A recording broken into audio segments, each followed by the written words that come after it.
Pemirsa, Kamar Dagang dan Industri Indonesia atau Kadin menginisiasi sebuah program bertajuk Inclusive Closed Loop untuk mendorong perkembangan UMKM di Indonesia. Dan program ini diharapkan bisa membuka ekosistem kemitraan, yaitu kerjasama yang inklusif antara pemerintah, swasta, dan juga UMKM. Lantas, apakah Inclusive Closed Loop sebenarnya dan bagaimana dampaknya untuk UMKM? Saya akan mengajak Anda untuk berbincang dengan Mas Aldi Haryo Pratomo, selaku Wakil Ketua Umum Kadin Bidang Kewirausahaan. Mas Aldi, terima kasih meluangkan waktu bersama kami kali ini. Terima kasih. Saya mau berangkat dari sini, Mas. Seperti yang kita ketahui bahwa Indonesia menjadi produsen kelapa sawit nomor 1 di dunia. Betul. Salah satu kunci kesuksesannya adalah dengan menerapkan inclusive closed loop, gitu ya, Pak.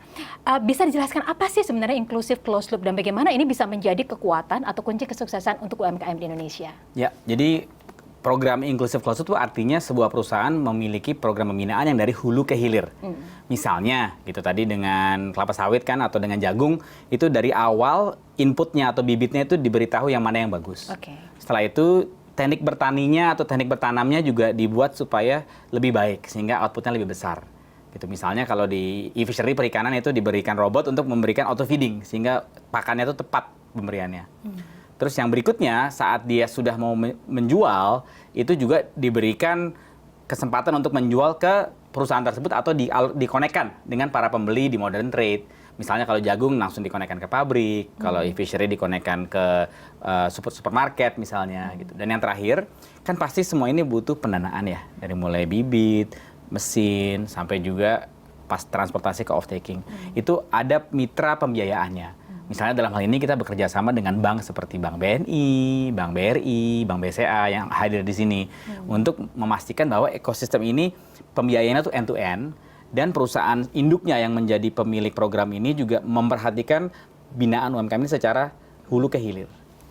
Bahwa sebenarnya inclusive closed loop ini bukan program yang baru saja digagas ya, Mas ya? Bukan, ya. Tapi apakah ini memang sejalan dengan upaya yang selalu digaungkan oleh Presiden untuk economy empowerment? Ya, jadi kami melihat sebenarnya banyak sekali perusahaan yang menerapkan inclusive closed loop atau sebagian dari inclusive closed loop ini. Cuman yang kita lihat di lapangan adalah kalau saya adalah seorang UMKM, saya seorang petani di Jawa Tengah, saya seorang pembudidaya di Lampung, bagaimana bisa menemukan program ini? Jadi kami ingin menggabungkan program-program yang sudah ada menjadi sebuah gerakan yang lalu nanti dimasukkan ke dalam sebuah wadah online namanya Wiki Wirausaha, sehingga UMKM ini kalau mau mencari program mana yang benar-benar end-to-end untuk saya itu ada di satu tempat. Tapi sejauh ini, coba kita kilas ke belakang, 1 tahun ke belakang, hasilnya seperti apa, Mas, dari program ini? Jadi tadi misalnya ya, dalam hari ini ada datang Pisagro. Pisagro itu asosiasi dari partner dari Kadin yang membina petani. Itu hasilnya bisa hampir ratusan ribu petani yang sudah dibina. Dari mulai sawit hingga padi, hingga tebu, dan segala macam gitu. Dan itu jelas. Dari startup misalnya, e-fishery dan Crowdy masing-masing ada 30.000 petani dan 30.000 pembudidaya. Nah sekarang tantangan kita adalah bagaimana agar lebih banyak lagi perusahaan yang bisa ikut. Saat ini ada sekitar 50 perusahaan yang sudah tergabung dalam gerakan ini. Bagaimana dari 50 ini menjadi 1.000 perusahaan. Kalau 1.000 perusahaan masing-masing punya 1.000 aja, itu bisa jadi 1 juta binaan.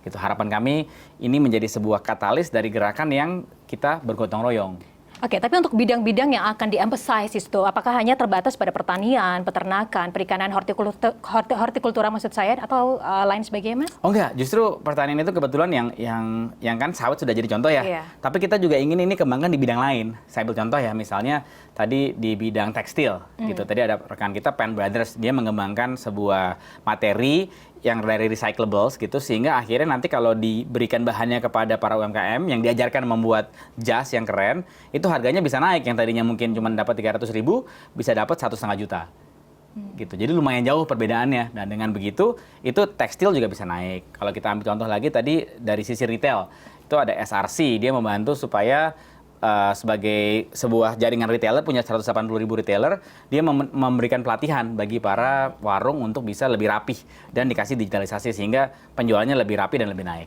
Tapi ketika kita berbicara tentang UMKM gitu ya, Mas ya, kendala yang paling sering sekali dihadapi itu adalah persoalan pengembangan dan juga infrastruktur. Kemudian seperti sertifikasi, misalkan bagaimana bisa meningkatkan kapasitas SDM-nya, kualitas produknya. Seperti apa pendampingan yang bisa diberikan? Ya, jadi UMKM itu kendalanya yang pertama tadi benar ya, adalah bagaimana dia punya infrastruktur, akses kepada input, kepada pelatihan, maupun kepada output atau penjualan. Nah, caranya bagaimana adalah kita harus ada perusahaan yang memang memiliki kepentingan di sini untuk membantu dari end to end. Kayak saya ambil contoh misalnya Astra melalui YDBA, dia juga dari supply chain-nya dia sendiri, dia sudah mengambil banyak bahan dari UMKM sekitarnya. Oke. Gitu. Jadi intinya sih gini, gimana supaya ini bukan hanya program CSR yang donasi terus selesai gitu. Bagaimana agar perusahaan-perusahaan yang besar ini, seperti kita Pak Jokowi, ini benar-benar memasukkan perusahaan-perusahaan UMKM sekitar dalam supply chain mereka. Sehingga hasilnya berkesinambungan. Kalau gitu nanti detailnya bagaimana mereka bisa mikirin. Yang penting mereka sudah jelas gitu tujuannya apa agar UMKM ini naik kelas dan masuk ke dalam supply chain mereka. Ya, artinya memang harus ada kejelasan dari awal apa yang harus diproduksi dan apa yang dibutuhkan di pasar ya Mas ya? Betul, jadi bukan Supaya hanya tidak ada gap pendampingan. begitu ya? Betul, jadi kalau pendampingan aja kan selesai gitu ya. Kalau ini kita pengennya dari awal sampai akhirnya jual itu dipegang satu perusahaan yang punya tanggung jawab. Jadi ownership-nya besar. Dan nanti perusahaan-perusahaan yang dibina ini juga akan merasa, oh saya ada induknya. Jadi bagaimana agar yang besar membantu yang kecil jadi besar, membantu yang kecil. Jadi ya lama-lama gotok tular gitu kalau di bahasa Indonesianya, bahasa Jawanya. Tapi satu hal yang juga kita tidak bisa tutup mata di sini untuk berbicara mengenai UMKM ini adalah peran perempuan, Mas. Betul. Lantas bagaimana program ini bisa melakukan women empowerment gitu untuk UMKM di Indonesia, termasuk untuk perempuan? Ya, yang saya lihat sebenarnya secara alami ya memang banyak sekali UMKM kita yang memang dipimpin oleh perempuan. Tadi misalnya di bagiannya Astra ada Ibu Yvonne yang dia memang pembina dari para nelayan yang tadinya nelayan itu merusak hutan bakau dengan memancing saja, sekarang dia menanam hutan bakau dan membuat ekosistemnya lebih hidup. Nah, ini seorang perempuan yang menjadi pemimpin dari kelompok petani tadi gitu. Saya lihat kalau memang kita membuat program ini karena memang mayoritas UMKM kita adalah wanita, otomatis akan naik gitu ke sana. Ya Mas, semoga memang program ini berhasil untuk direplikasi dan bisa didapatkan secara terbuka dan juga luas untuk seluruh UMKM di seluruh Indonesia pastinya ya Mas? Betul, kuncinya itu, replikasi. Jadi kami ingin yang sekarang ini sebenarnya contoh aja, sebenarnya banyak sekali perusahaan nggak hanya di pusat ya, perusahaan daerah. Misalnya ada Marifood, ada Tongci, Sido Muncul kemarin sudah ikut juga di Jawa Tengah. Bagaimana agar perusahaan daerah juga ikutan gitu? Karena sebenarnya program sudah ada. Kami hanya menyediakan sebuah wadah untuk ini gerakan bersatu. Oke, ya.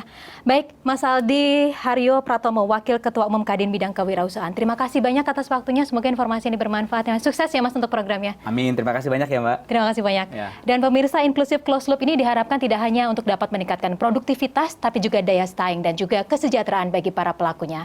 Demikian Insiders kali ini, saya Diana Dwika undur diri. Terima kasih, sampai jumpa.